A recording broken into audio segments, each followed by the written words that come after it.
समंदर से 60 फीट नीचे 30 इंच चौड़ी क्रूड ऑयल से भरे हुए एक पाइप में 2 दिन तक फंसे रहना। इसी मुसीबत में फंसते हैं ये 5 लोग, क्रिस्टोफर, काजिम, यूसुफ, रेशी और फैजल।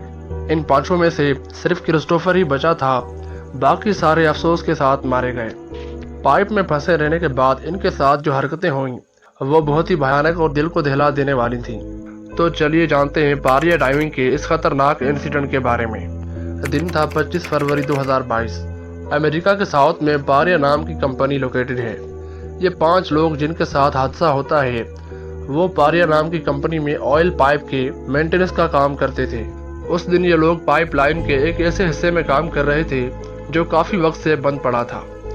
ये एक पाइपलाइन थी जिसके एक हिस्से में ऑयल टैंकर अपने कच्चे तेल को अनलोड करती थी, जिसे बर्थ 5 कहा जाता है। ये कच्चा तेल इस पाइपलाइन के जरिए बर्थ 6 में पहुंचता था, जहां पर ऑयल रिफाइनरी मौजूद थी।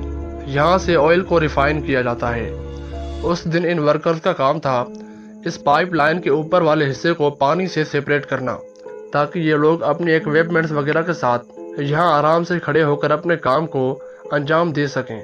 पाइप के अंदर से हाइड्रोकार्बन बाहर ना निकले, इसलिए एयर प्लग भी लगाए गए थे। इसके अलावा पाइप के ऊपर काम करने के लिए एक स्पेशल केबिन जिसको हैबिटेट बेल कहा जाता है, इसका इस्तेमाल किया जाता था। ये ऐसा कुछ समझिए कि पानी की बाल्टी में अगर आप एक गिलास को डालेंगे तो पानी गिलास के अंदर नहीं जाएगा। बेल पाइप के अंदर एयर प्रेशर को छोड़ के एक सूखी जगह तैयार करता है ताकि लोग इसके अंदर अच्छी तरीके से काम कर सकें। और उस दिन इन लोगों का काम था पाइप के अंदर जाके इस एयर प्लग को निकालना। लेकिन जब वो एयर प्लग को निकालते हैं उसी वक्त पानी इनको अपने प्रेशर के साथ जोर से पाइप के अंदर खींच कर ले जाता है।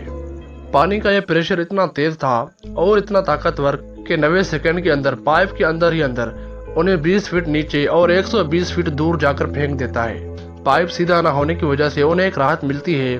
ये 5 लोग एक छोटे से एयर पॉकेट में फंस जाते हैं जहाँ ये सांस ले सकते थे।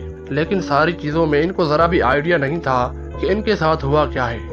पानी का फ्लो इतना ज्यादा था कि कुछ लोगों की तो हड्डियां ही टूट गईं। इसके अलावा पाइप के अंदर कुछ भी दिखाई नहीं दे रहा था। चौंकाने वाली बात तो ये थी जो हवा वो लोग पाइप के अंदर ले रहे थे उसी हवा की वजह से वो पाइप में फंस गए थे। दोस्तों, टेक्निकली पाइप के अंदर कुल 1200 बैरल ऑयल होना चाहिए था, लेकिन उससे कम था और बहुत ही ज्यादा लो टेंसिटी वाली एयर वहाँ पे बनी हुई थी। जब इन्होंने एयर प्लग को निकाला तब हाई टेंसिटी वाली एयर जो कि केबिन के अंदर बनी थी, लो टेंसिटी वाली एयर ने पानी का एक बहुत बड़ा बाउंड्री खड़ा कर दिया और अपने साथ सारी चीजों को पानी के अंदर खींच ले गया। इनके वहां से निकलने का सिर्फ एक ही रास्ता बचा था जहां से ये लोग आए थे, यानी कि बर्थ 6 से। क्योंकि पाइप के अंदर कुछ भी दिखाई नहीं दे रहा था तो इनको पता ही नहीं था कि इनको जाना कहाँ है। अगर वो गलत साइड चले जाते तो बर्थ 5 जो कि समंदर की साइड था वहां पहुंच जाते। यानी कि काफी सोचने के बाद ये लोग तय करते हैं कि जिस साइड इनका सर है वो उसी साइड चलेंगे। और इनके पास कोई ऑप्शन मौजूद नहीं था क्योंकि वो लोग ज्यादा टाइम तक पाइप के अंदर रह नहीं सकते थे। लेकिन जब वो ऐसा करते हैं तो इनको एक और प्रॉब्लम का सामना करना पड़ता है। पाइप लाइन सीधी ना होने की वजह से कुछ जगह पर तो सांस लेने की जगह थी, लेकिन कुछ जगहों पर पानी ही पानी था। अगर वो सांस को रोक के पानी के अंदर जाने की कोशिश करते और आगे उन्हें सांस लेने की जगह नहीं मिलती तो इनकी फौरन ही मौत भी हो सकती थी। इसी जगह से क्रिस्टोफर और फैजल डिसाइड करते हैं कि आगे दोनों अकेले जाएंगे। इनका प्लान बहुत ही सिंपल था। ये दोनों अकेले बाहर निकलकर बाकी तीनों के लिए मदद भेजते। वो दोनों आगे की तरफ बढ़ते हैं और ये दोनों एक और एयर पॉकेट में फंस जाते हैं और वहाँ पर इनको महसूस होता है कि ऑक्सीजन टैंक इनके सामने पड़ा है। अब जिस वजह से वो पानी के अंदर ज्यादा देर के लिए जा सकते थे, लेकिन प्रॉब्लम ये थी कि अंधेरा होने की वजह से वो नहीं देख पा रहे थे कि ऑक्सीजन टैंक के अंदर कितना ऑक्सीजन है। ऑक्सीजन टैंक खत्म होने ही वाला था, लेकिन उसी वक्त वो एक चीज से टकराते हैं और वो चीज थी एक और ऑक्सीजन टैंक। उस ऑक्सीजन टैंक का माउथ पीस ही नहीं था, वो चीज जिससे कि ऑक्सीजन मुंह में लगा के लिया जाता। इस वजह से इनको ऑक्सीजन टैंक के ओपनिंग में अपना मुंह डालना पड़ा और उसी के साथ पूरा का पूरा ऑयल इनके मुंह में चला गया। क्रूड ऑयल दोस्तों एक ऐसा ऑयल होता है जो कि काला होता है। इससे पेट्रोल, डीजल वगैरह बनाया जाता है। अगर मुंह और आंखों में चला जाए तो बहुत ही जलन होती है। उस वक्त तक फैजल का भी ऑक्सीजन टैंक खत्म हो चुका था और इसकी हड्डियां टूटने की वजह से वो बहुत ही ज्यादा दर्द में था।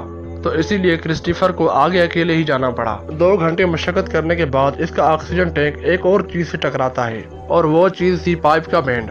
ये बात जानकर वो खुश भी हुआ और दुखी भी, क्योंकि यहाँ पर एक तो बर्थ 6 की ओपनिंग हो सकती थी जहाँ से बाहर निकला जा सकता था, या फिर बर्थ 5 की ओपनिंग जो कि पूरे तरीके से बंद थी। पाइप में पानी कम होने की वजह से इसका तैरकर ऊपर पाइप से बाहर निकलना नामुमकिन था, तो ये भी एक बड़ी प्रॉब्लम बन गई थी। तो वो पाइप को जोर जोर से मारने लगा और आवाजें देने लगा। उसी वक्त कुछ रेस्क्यूअर्स इसकी आवाज को सुनते हैं और इसके लिए एक चेन डालकर इसको बाहर निकालते हैं। जैसे क्रिस्टोफर बाहर आता है तो वो पहली चीज ये बोलता है कि इसके चारों ही दोस्त अभी भी पाइप के अंदर जिंदा हैं और उन्हें मदद की सख्त जरूरत है। कंपनी के रेस्क्यूअर्स इनकी मदद करने जाने ही वाले थे, पर कंपनी ने इनको जाने की परमिशन नहीं दी क्योंकि कंपनी के पास ज्यादा बड़े ऑक्सीजन सिलेंडर मौजूद नहीं थे। अगर रेस्क्यूअर ज्यादा नीचे जाते तो इनकी जान को भी खतरा हो सकता था। ये बात सुनते ही क्रिस्टोफर खुद अपने दोस्तों को बचाने जाने ही वाला था, बट कंपनी ने इसको भी रोक लिया। जब क्रिस्टोफर ने सारी चीजें बताईं, तब रेस्क्यूअर्स इस पाइप को ठोक ठोक कर मारने लगे ताकि ये पता चल सके कि चारों लोग कहाँ पर हैं, और यहाँ तक कि चारों लोग भी पाइप को मारकर रिस्पॉन्ड कर रहे थे। फाइनली आने वाले 48 घंटों तक पारिया कंपनी ने कोई भी मदद नहीं पहुंचाई और अपने वर्करों को वहां पर मरने के लिए छोड़ दिया। ये चारों वहां पर बेचैनी में दम तोड़ गए। एक बड़ी कंपनी ने अपनी लापरवाही से अपने वर्करों की जान ली।